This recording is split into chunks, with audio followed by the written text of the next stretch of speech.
Bonsoir à tous et à toutes. Je reviens sur une remarque qui a été faite par une spectatrice sur l'une de mes vidéos sur les profils atypiques. Je parlais notamment, je crois, forcément, je le sais même, des livres qui sont lus et critiqués d'une manière générale. Effectivement, peu de gens sont vraiment capables d'établir une véritable critique puisque cela demande une énorme capacité d'analyse et surtout une très grande culture générale.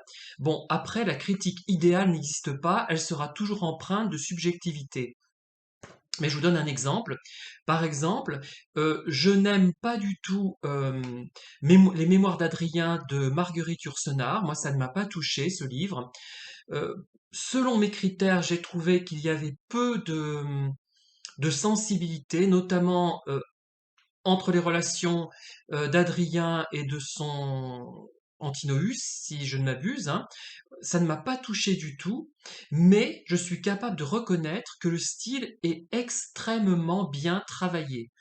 Le volume est très rigoureusement fait, et le fait que cet ouvrage ne m'ait pas intéressé dans le sens touché, comme l'aurait fait finalement peut-être davantage un livre de gare, oui, finalement, ça c'est possible, hein, eh bien, je suis quand même capable d'estimer que c'est un livre de valeur, mais qui, moi, ne me touche pas. Bon, après, je ne mettrai pas non plus 5 étoiles, certainement, parce que je me dis, s'il ne me touche pas, c'est qu'il y a une raison, c'est que je ne suis pas forcément stupide.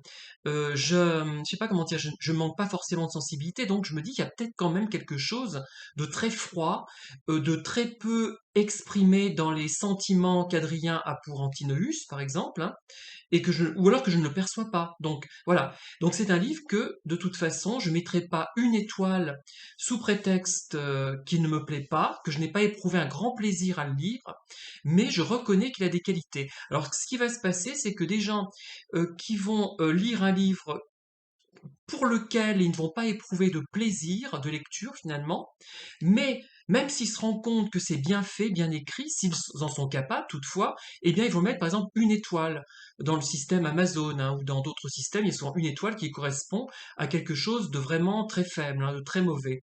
Alors que moi, quand je mets une étoile, c'est déjà intéressant, hein. Euh, voilà, je mets un, deux, trois ou quatre étoiles au livre que je lis, et une étoile, pour moi, c'est déjà un livre qui a des éléments intéressants, mais qui n'est pas abouti, en fait, hein. Voilà, c'est déjà bien. Deux étoiles, c'est un livre abouti, mais qui n'est pas extraordinaire, etc. Bref, voilà. Et le lecteur fait ça. Il prend des livres de consommation, des livres sandwich. Alors, si ce sont effectivement des livres de consommation, il n'y a pas de problème, je dirais. Mais si ce sont des livres qui ont une ambition supérieure, ce n'est pas la bonne méthode pour les évaluer. La méthode plaisir et la méthode qualité, même si les deux sont souvent difficiles à bien discriminer, à bien distancier, hein, voilà, de toute façon, hein.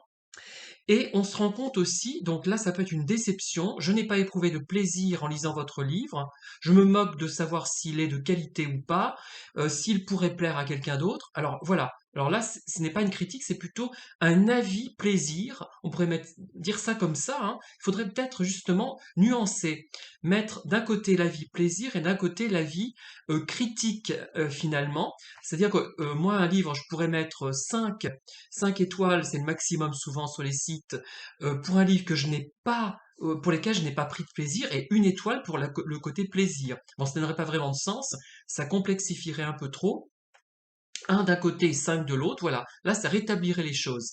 En même temps, si vraiment je n'ai pas pris de plaisir à lire ce livre, c'est qu'il peut effectivement être mauvais, avoir des défauts, ou alors que moi, je ne suis pas capable d'apprécier tout cela. Donc c'est très complexe, hein.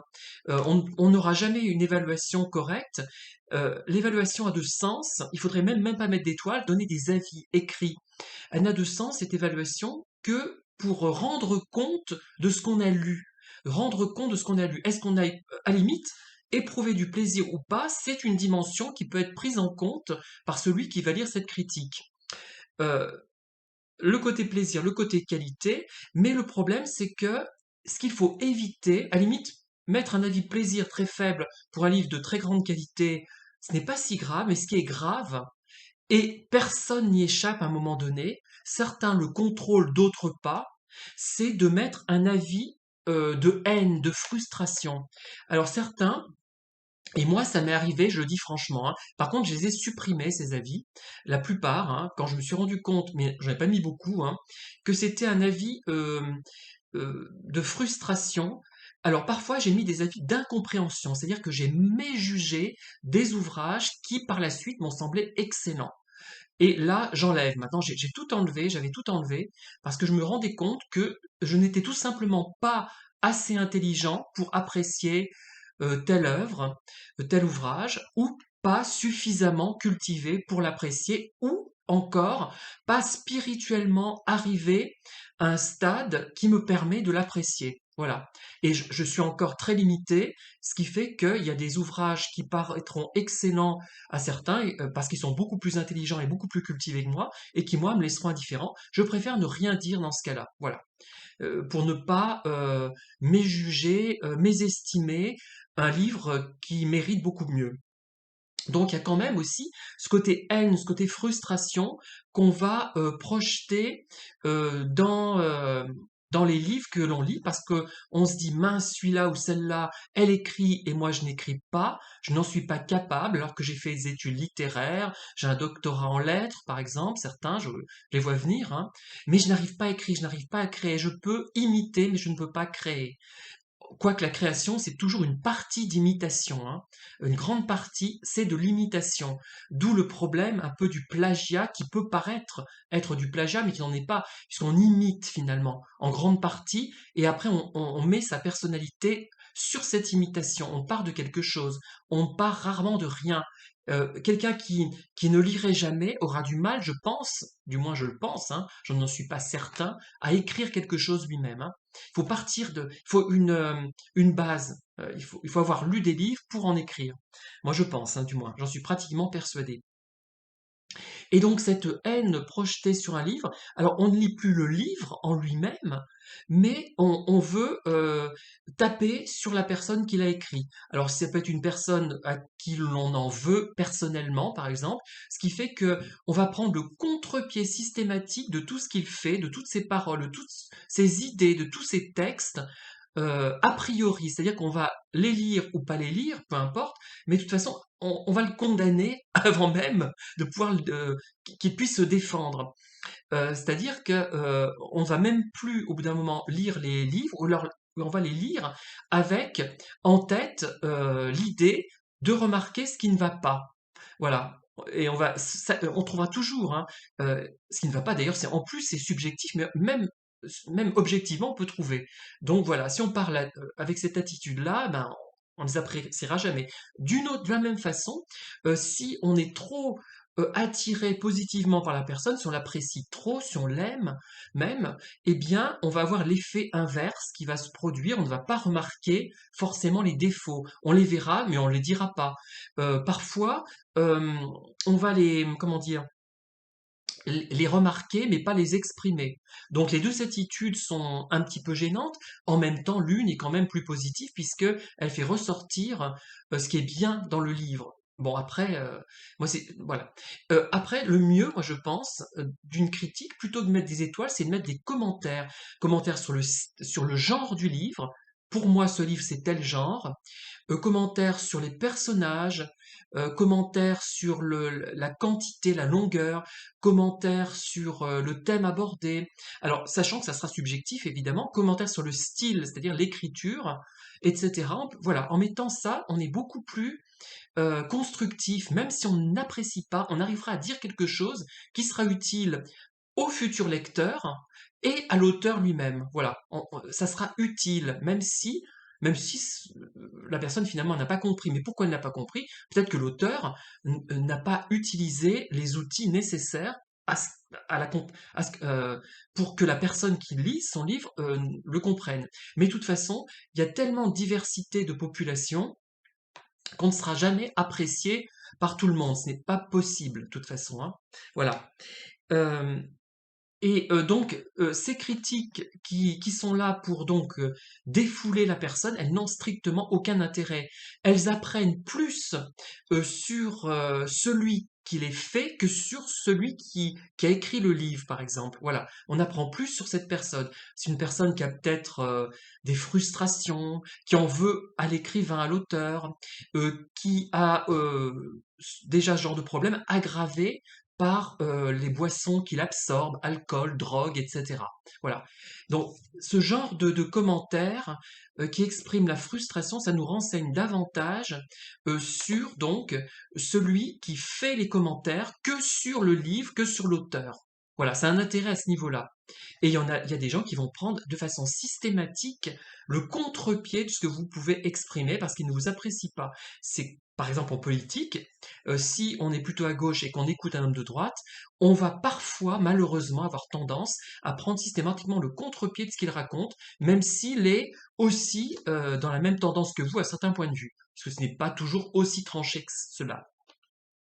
Alors il y a une autre remarque très très intéressante dans ce commentaire, c'est que certains préfèrent une critique vache, finalement méchante, inappropriée, à une vraie critique. Alors là, je comprends tout à fait et je suis peut-être moi aussi parfois dans cette mouvance, c'est-à-dire que une critique vache, injuste, idiote, on peut dévaloriser la cible, enfin l'émetteur de cette critique, celui qui a émis cette critique. On peut dire, ben, c'est un pauvre type, c'est quelqu'un qui a eu envie d'avoir une relation sexuelle avec moi alors que je l'ai refusé, c'est quelqu'un qui voulait se mettre en ménage avec moi alors que j'ai refusé, c'est quelqu'un qui est jaloux de moi, c'est quelqu'un qui aurait voulu écrire mais qui n'en est pas capable alors qu'il a fait de longues études littéraires, etc. Il y a plein d'hypothèses qu'on peut lancer comme ça. Et par contre, la critique euh, qui n'est pas de l'agressivité, comment dire, qui n'est pas une manière pour celui qui a lu, pour le lecteur, la lectrice, qui n'est pas une manière de dénigrer la cible, l'auteur, et qui est donc réaliste, même si elle est empreinte de subjectivité. Ça peut être aussi une critique plaisir ou une critique plus objective quand même, hein. Eh bien, elle va plus nous gêner. Si c'est une critique plaisir, on va se dire, oh ben, c'est qu'elle lit des romans de gare d'habitude, cette personne, donc on ne va pas la prendre au sérieux. Là, ça va encore passer. Mais si c'est quelqu'un qui est dans la même mouvance que vous, qui s'intéresse aux mêmes choses, qui a un peu le même caractère et qui émet une critique, comment dire, négative, mais très posée, très polie, comment dire, qui souligne les défauts que vous pouvez avoir, ben là, ça sera beaucoup plus difficile à supporter, dans certains cas. Ça dépend. Sur le moment, on va se dire, ben mince, je me sens pas bien, je suis vexé, zut alors, euh, on va être embêté. Mais en même temps, on ne pourra pas dénigrer celui ou celle qui a fait cette critique dans la mesure où ça correspond à une réalité. On sait que c'est quelqu'un de bien, qui est dans le même état d'esprit que nous, qui lit les mêmes choses, qui écrit les mêmes choses lui-même, peut-être. Ça veut dire que peut-être, dans un premier temps, on va être mécontent, mais après, on va se dire, tiens, il souligne ce défaut-là. En général, d'ailleurs, quelqu'un qui est réaliste, bienveillant, mais pas trop bienveillant, dans la relative bienveillance, il ne va pas trouver que des défauts, à moins que vous soyez vraiment nul, mais c'est rare, hein. Voilà. D'ailleurs, ça veut rien dire être vraiment nul, enfin bon, il faudrait encore préciser, mais il y aura ça sera toujours partiel, c'est-à-dire que ce qu'il va pas aimer, c'est par exemple, je sais pas, l'écriture, le fait que ce soit trop réaliste à son goût, l'écriture, la redondance de certains mots. Alors que parfois on peut être redondant, mais volontairement, ça peut être une technique. Mais si on a été, je dirais, redondant sans que ça soit voulu, sans que ça corresponde à un besoin pour le livre, pour ce qu'on écrit, et ben là c'est un défaut.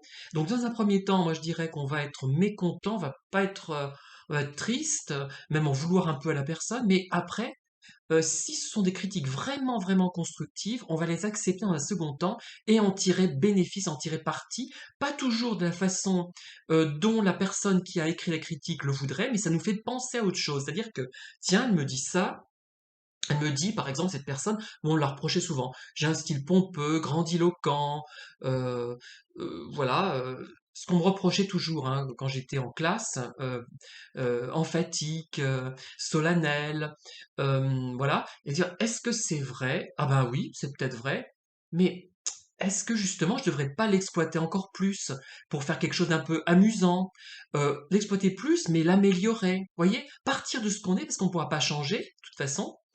Alors si on vous dit aussi par exemple, «Oh mais il écrit jamais la réalité, c'est toujours une projection dans l'au-delà», des choses comme ça. Alors, qu'est-ce que ça veut dire? Ça veut dire quoi ça, ce qu'il me raconte là? C'est vrai, mais là c'est un reproche sur le fond, c'est qu'il n'aime pas ce que j'écris, mais comment je pourrais justement faire en sorte d'attirer ceux qui aiment justement cela? Comment je peux modifier le titre du livre pour attirer le bon public? Vous voyez? Donc on arrive toujours à en tirer quelque chose, mais c'est vrai que parfois on est plus satisfait d'une critique moche et injuste et méchante, bête, parce qu'on se dit, bah, on dévalorise la cible, enfin, pas la cible, celui qui a écrit cette critique, c'est de la psycho de base, ça, c'est pratique, pouf, on évacue le problème, bon, tant pis. Après, il y a des lecteurs qui vont peut-être le prendre au sérieux, donc on va perdre d'autres lecteurs. Mais si c'est vrai, c'est nous qui allons être dévalorisés, enfin, remis en question, voyez. Donc effectivement, je comprends que certaines personnes, du moins dans un premier temps, n'apprécient pas des critiques posées, réalistes, euh, pour ce type de raison. Voilà, n'hésitez pas à liker, à diffuser la vidéo, à me faire part de vos commentaires. Je vais l'indiquer dans la catégorie des profils atypiques parce que des gens qui se triturent les méninges comme ça, je pense que ce sont des gens un peu atypiques quand même, hein. Voilà. Merci, au revoir.